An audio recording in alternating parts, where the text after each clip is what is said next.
Hey everyone, Chelsea here from So Simple Home. Today we've got another fun, festive project for you. Today we are making this fun felt hot cocoa ornament. This one is not stuffed, it's just a double layer, I guess you could say, of felt. You could possibly stuff it if you want to get creative, but the way that we're assembling it makes it a little bit harder to stuff. So it's just straight up. On the back, you are going to be able to see your stitches, so that's one thing to keep in mind when you're picking colors or deciding how you want your ornament to look. So let's go ahead and talk about supplies. The first thing that you're going to want to do is go down in the link in the description so that you can grab the pattern. It's a one-page printable pattern, and then you can start this project really fast and easy. Next, supplies wise, today I'm actually using all Sulky products because they have some really great festive colors that work for this project. I did this one in green and the next one we're going to do in red, but I am using this Sulky Felty. This is their holiday pack. It's called the Holiday Assortment, and in it there are lots of different colors of greens and reds. There's black as well as white. So this is a really great pack of felt to use for holiday felt projects. I'm also using this pack of holiday assortment colors. There's a couple of greens, a couple of reds, kind of a gold color, and then we are using the white. This is the 12 weight cotton petites. You could go lighter if you wanted, but I like how thick the 12 weight is, and it shows up and makes it really pop on your ornament. And then I'm using a little bit of the Perfect Applique. This is a fusible web that will fuse to the wrong side of the felt, and that will help us attach this snowflake a little bit easier. So I like using this fusible web. I will have links down in the description for all of this so that you can go check them out and get these products for yourself for this project. Or you can go through your stash and use what you might already have. So like I said, for this project, you're going to need the pattern. So we'll put this guy up here. And the pattern has 4 pieces. You have the cocoa mug, you have the cocoa mug front, you have a whipped cream or whipped topping, and then you have a snowflake. So all of these pieces will be assembled kind of like this, and you have your cocoa ornament. This is a fun project that you can take with you on the road. I actually made this one in my car while my kids were at their math tutor the other day. So it's really fun. Okay, so the first thing, I've cut these ones out. So you're cutting one mug in the color you want, as well as the bottom. And then your whipped topping obviously is going to be white or cream. And then your snowflake. Now your snowflake, you're going to use the Perfect Applique. And I personally like to trace the pattern onto my applique first. Now one side is smooth and then the other side is rough. The rough side is what gets ironed onto the material. And so you want to draw your design onto the smooth side. Now I'm not being uber careful with this design, and part of that is because I know in cutting this out it's not going to be the most perfect snowflake. That's just the reality of my cutting skills. But there he is. There's our cute little snowflake. I use a thin marker. I did use a thicker marker on this and it presented quite a bit of challenge when I went to cut it. So use a thin permanent marker if you have it. And then you're just going to, I'm actually just going to trim this down, save myself some felt here. You're just going to press this snowflake to the wrong side of your felts. Now, if you are using a felt that actually has a design, you can get felts that have fun prints on them or whatever. One side will be printed and the other side isn't. Just make sure that you put it on that wrong side of the material. And because the pattern of this snowflake is really the same all the way around, it's symmetrical, I don't have to worry about mirroring the image when I trace it and then cut it out. Sometimes when you're working with certain projects, you have to be a little bit more careful on how things line up. But with this one, we should be just fine today. So now I'm going to cut out this snowflake, and this is going to be the hardest part of the entire project because I want to cut it out so that it actually looks like a snowflake. So I do have to try and be fairly accurate in my cutting here. So there's one side.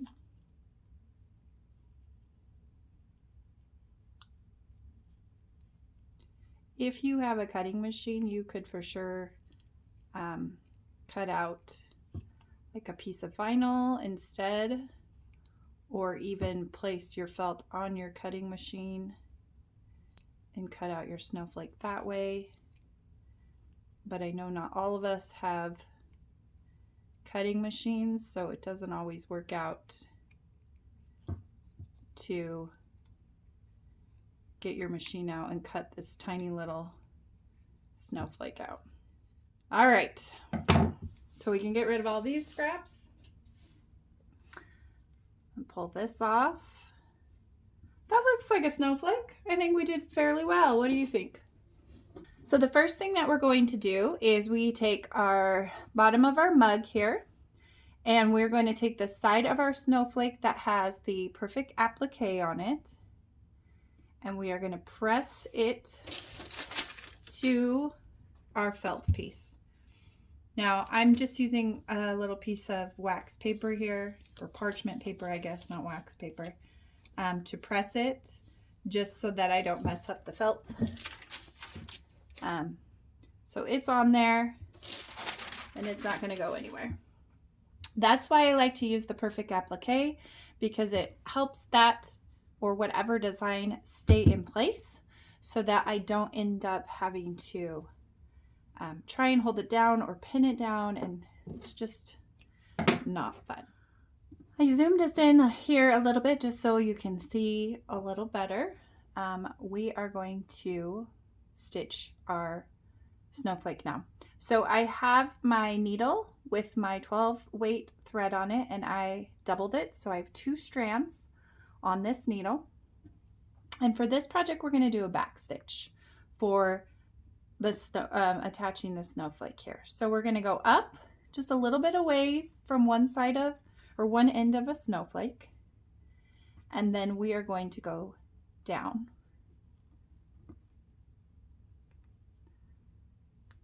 So you can kind of see I went backwards. See how we did that? And then we're going to go slightly forward. Now you can decide how big of a stitch that you want to go across your snowflake, but you want it to be fairly consistent. The bigger stitches are going to take less time, obviously. Smaller stitches are going to take a little bit more time, but you want to try and be as consistent across the snowflake as you can. So I'm going to back stitch all the way across to this other side, just straight across my snowflake. And sometimes I get tricky and I'll go down and then back up over here. It's kind of like cheating, giving me just a little bit more, just taking a little less time. But I want to make sure, I don't want to pull my threads hard, but I want to make sure there's no extra loops or whatever as I'm going here. Go forward. and down again. And like I said, I kind of cheat because I don't have patience. If you've been around for a while, you know that's part of the reason I don't quilt. It's because I don't have the patience. I can do a small quilting project, but one that requires too much effort and work, and I'm like, oh no, easy and fast. That's what I love. Okay, we're to the other side. You can see in my line, and no, it's not perfect, but that's all right. I'm not going to cry about it. I'm going to go down or through one more time to finish this off. Okay, so that's one line. Now I'm going to pick another one, and I'm just going to start on the next line, just a little ways up. So I'm going to start here, and we're going to go across this way. Same thing, I'm going to back stitch down. We'll switch, we'll move him, turn him around, see if that'll help us. Through and up. Now, if you wanted to, you could definitely have stopped here and cut your threads and started over, but I personally, we're not going to be able to see these threads on this particular part of the pattern. We won't be able to see them on the back side. We won't see this here.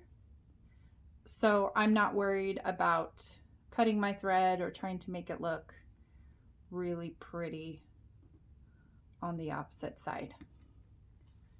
It's going to be all covered. So we're just going to try not to waste thread.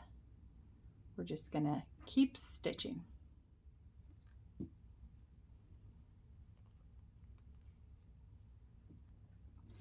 All right, there is our snowflake. It looks pretty dang good, don't you think? So this is kind of what the back looks like. We're just gonna tie it off, making a little knot here, and trim our thread. We didn't even have to thread any thread, which is always a plus. So there's our cute little snowflake attached. Love it. Love it, love it, love it. All right. So there are two ways that you could assemble this part of the project. If you want to stuff this project, so you have a little stuffing on the inside, it has a little bit like of a 3D effect. You're going to attach the whip topping to this portion of your mug, and then you'll put these two portions together so you can stuff it. Okay. If you're like me and you're not going to stuff this one, you're just going to make it a nice flat, I guess, ornament. We're going to attach our whip topping here onto our mug. So we're going to get some thread here.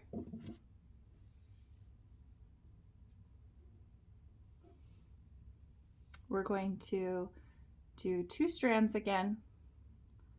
I like 2 strands. I like the thread to show up. Now this stitch for us for this whip topping is just actually going to be a running stitch.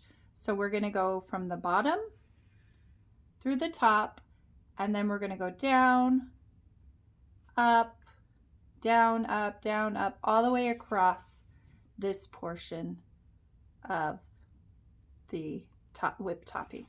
This is just going to connect these two. It's like a basting stitch to connect the whip topping to the mug. So it doesn't have to be beautiful. It's not meant to be amazing. So it's just across here, and you can see it's attached. Now when we actually put this piece on here, we're going to use the back stitch all the way around to kind of give it this stitched look. But right now we're just basting it on. Now if you were going to stuff it, you would want to do the back stitch across here, and then you'd come back and back stitch the rest of it around. All right, we'll put that up there. Okay, so here is my whip topping. It's basted on. Now I'm going to do a blanket stitch all the way around this top edge. Now to do a blanket stitch, I haven't cut this thread. I'm continuing on. I'm just going to come up to my whip topping here. I'm going to take the thread from my needle here. Let me get that out. The thread that's attached to my needle here and whip it around my needle and then pull. And you can see here, I've got thread here. So let me do it again. I'm going to go, that's too far over. Close to the edge, up and around and pull. And you can kind of see that stitch starting to show up along the edge. Now the blanket stitch is often used on blankets. So if you wanted to finish the end of a fleece blanket with a stitch, or like a fleece pillow or anything like that, oftentimes you would use the blanket stitch on the edge. Now you can kind of see here how it's starting to form. Now, could you use a different stitch? Sure. But I just like to try a few different stitches, add some interest to my design here. So we went kind of all the way up to that point, and now I'll turn it and come back down. Come back down the mountain. Now with a blanket stitch, you don't want to pull it too tight because that will distort the shape of whatever you're using. If I pull it too tight, it starts kind of distorting the shape. So you want it to be pretty loose. Oops. Now I do the wraparound because I feel like it's easier, but you could put your needle up like this, pull your threads until you have a loop. Here's my loop, and put your needle through the loop. That's also how I do the blanket stitch, but this wraparound to me just works better. Then I don't have to keep track of my thread as much. I just know it comes off the needle here and I pull. All right, we're going to do kind of a small one here on this kind of mound, and one more right here, and then we've got our blanket stitch in all the way around. So you can kind of see that. Here it is from the back, same look, right? And then we can, again, I'm just going to come through a little bit of this fabric and put a little knot right there. Okay, so there's my blanket stitch around my whip topping. Lastly, we are going to place the front or the top of the mug over our whip topping here. Now we haven't basted this, so I am going to put a needle or a pin, excuse me, through the center just so everything kind of sits flat. So the first thing we're going to do is the handle of our mug. Now I like the look of the chain stitch here. So I put a chain stitch here. You could do a back stitch so it matches this, or you could do a chain stitch all the way around. Honestly, it's totally up to you what you decide. But we're going to do a chain stitch, and I'll show you how to do that here on the handle. So you're going to thread your needle. Again, I did 2 strands because I like that the thickness of it.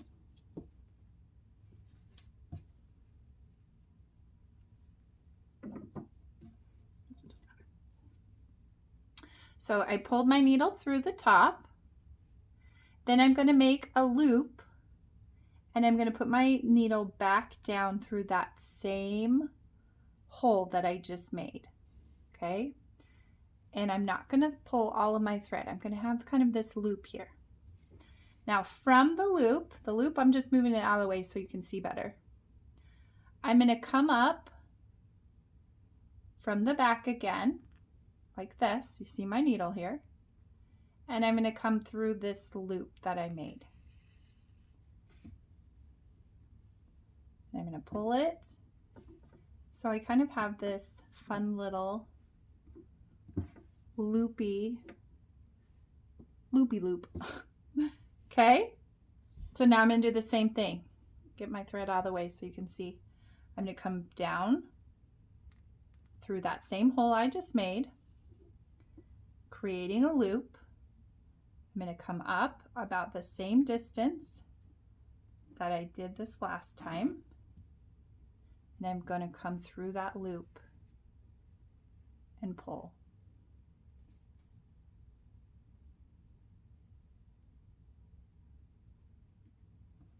Okay, so you can kind of see how those loops are looking. And then I just continue that same, oops, I'm doing it wrong, through the hole that I just made or came through, up about the same distance. Gotta find my loop here so I get through it, and through that same loop. It's kind of fun, right? Just to follow this little, makes a little chain as you go.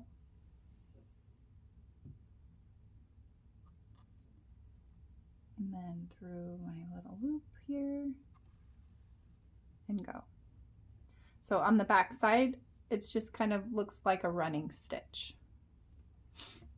Now again, if you don't want to be able to see the stitches on the back side, you could for sure just stitch the whip topping and the front of the mug together and do all your stitches that way, and then maybe just blanket stitch around the entire thing. So you'd stitch your snowflake on, you do your chain stitch here, you do your back stitch all the way around, and then you put the two layers together and then do a blanket stitch all the way around. So you definitely have some choices, but I didn't really want to do a blanket stitch all the way around. I didn't really like the look of that, so I wanted to, I think that might be just a little bit too much stitching.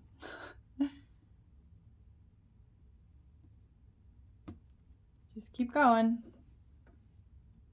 Just keep going, looping and pulling till that chain is all the way done. Getting closer.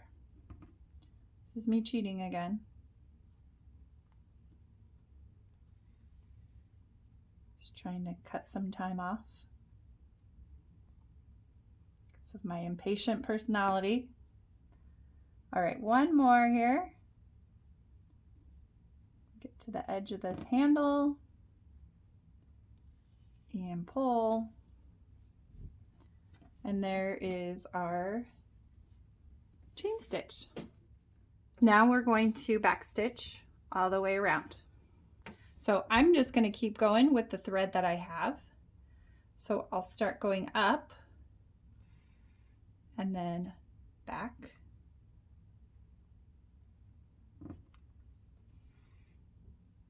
And then back. Right? And then I just want to make sure that my mug is covering that basting stitch. So I'll kind of turn this here, go up and back, then forward, and just continue on kind of that same path all the way around the mug. And I am going to do a little bit of a longer back stitch around this one than I did on the snowflakes. I just kind of like that fat back stitch.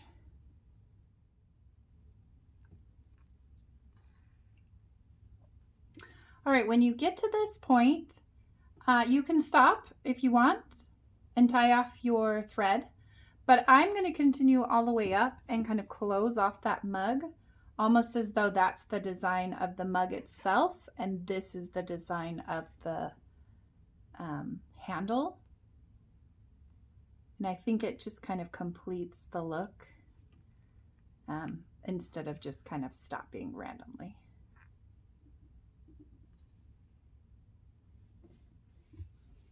All right, and then we're going to loop it here, tie it off. I think it turned out rather cute. So now I have, this is just a 1/8 of an inch ribbon that I have a thick needle, and I'm just going to run that through between my 2 layers here, just like that. Meet them at the top.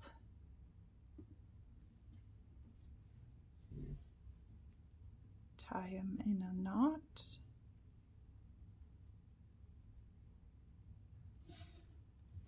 And there is my cocoa ornament. So that's pretty much it. That's as fast as it is. And these are just really adorable.